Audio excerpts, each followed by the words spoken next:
Lee Chi Luang, Deputy Finance Minister, Tan Sri Aslan Zainal, Chairman of the Financial Reporting Foundation, Chairman Mohammed Raslan Abdul Rahman, and members of the MASB, my old friend Ranjit Singh, Chairman of the Securities Commission, Executive Director B. Leng, and other distinguished guests. I am truly honored and pleased to be with you tonight for this celebration dinner to mark the 20th anniversary of the MASB. And let me begin by truly thanking you from the bottom of my heart for your excellent cooperation over the years. As chairman of the IASB, I get many invitations from all over the world, but this particular one I really did not want to miss. And not just because I always love coming to KL, it's a beautiful city, getting more beautiful every time I visit it. But the main reason is that the MASB is truly a very important partner to the IASB. Not just representing the views of Malaysia on the global accounting stage, although you play that role very well, but also as a role model to others around the world, showing how a well-organized, middle-sized economy can really help shape the rules of global finance. In accounting terms, the MASB is an important asset to Malaysia. It is an intangible asset, and intangible assets are not so easy to measure. IFRS standards have very limited guidelines for the measurement of intangible assets, but that is a conversation for another day. So let me just offer some perspective on why the MASB is so important to us and how you serve as a role model to other jurisdictions. First of all, the quality of the MASB's technical work means that Malaysia is able to influence global standards, to punch above your weight. For IFRS standards to be successful as global standards, they have to be developed through a highly collaborative process.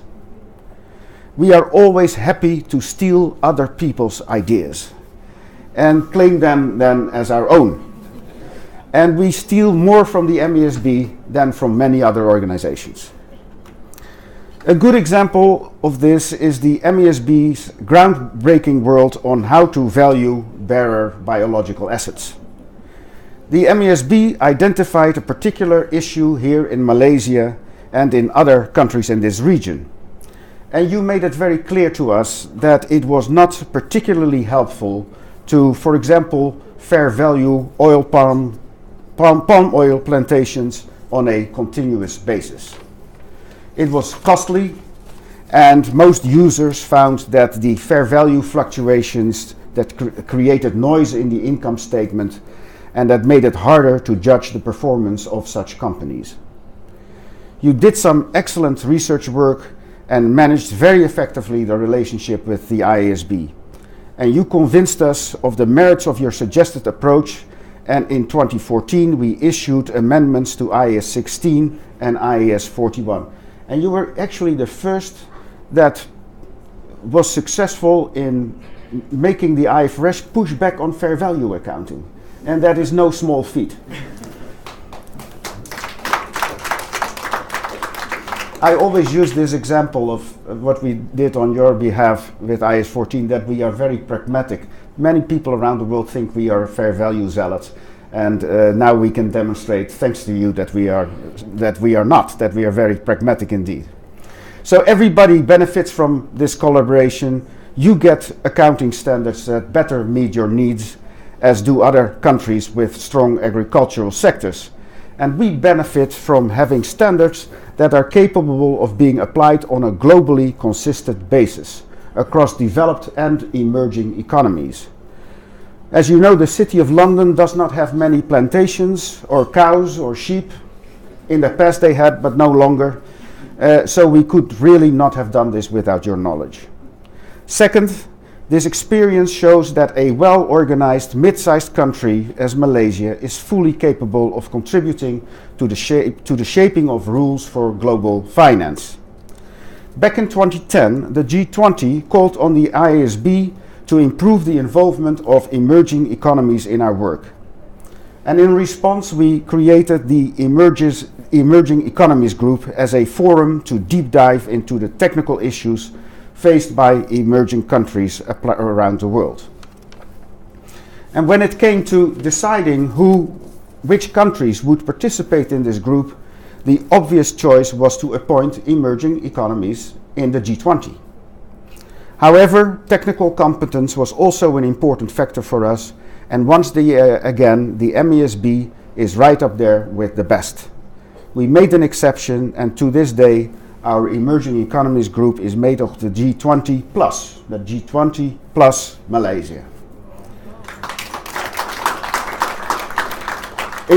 This is not an exclusive club, and we are always open to expanding its membership, but I think it's true to say that without the technical competence of the MASB, Malaysia would not be part of this important group. Finally, but certainly not least importantly, Southeast Asia is an important region to the IASB, and we find the MASB a very effective and friendly counterpart to work with as we support the needs of the region. The MASB plays an important role in the Asia-Oceania Standard Settings Group and also across the ASEAN region.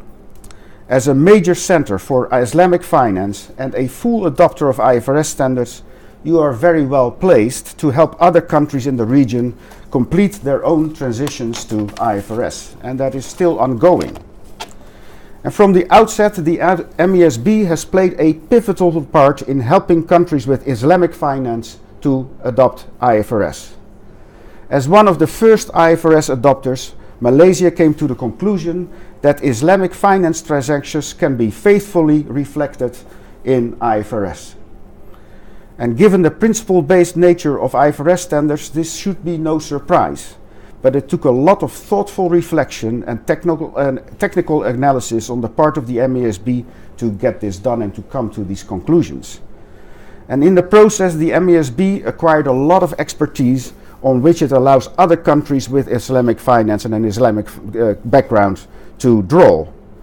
Last year, the Kingdom of Saudi Arabia followed in the footpath of Malaysia by fully adopting IFRS.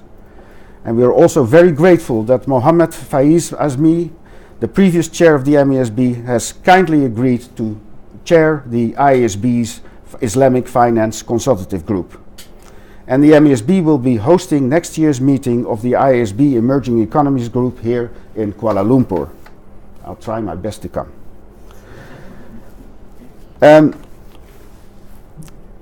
I want to thank Mohammed Razlan, of course, for his support and for his friendship that he's shown over the years.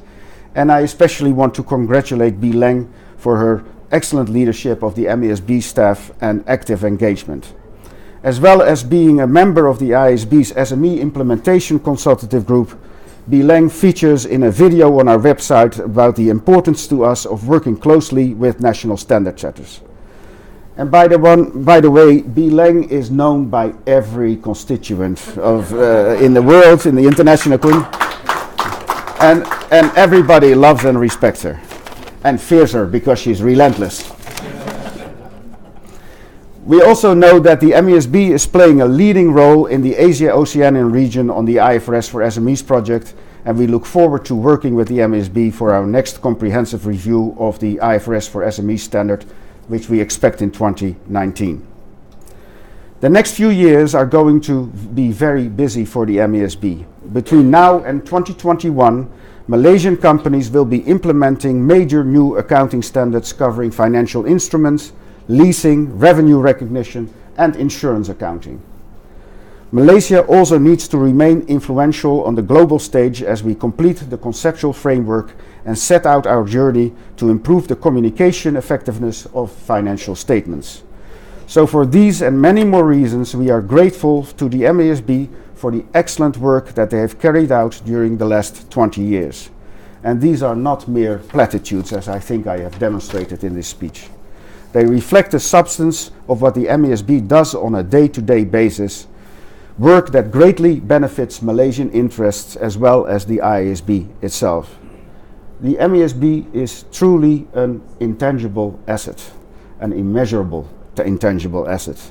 Difficult to value, but hugely important to all of us. And we look forward for the next 20 years of cooperation. I thank you for your kind attention.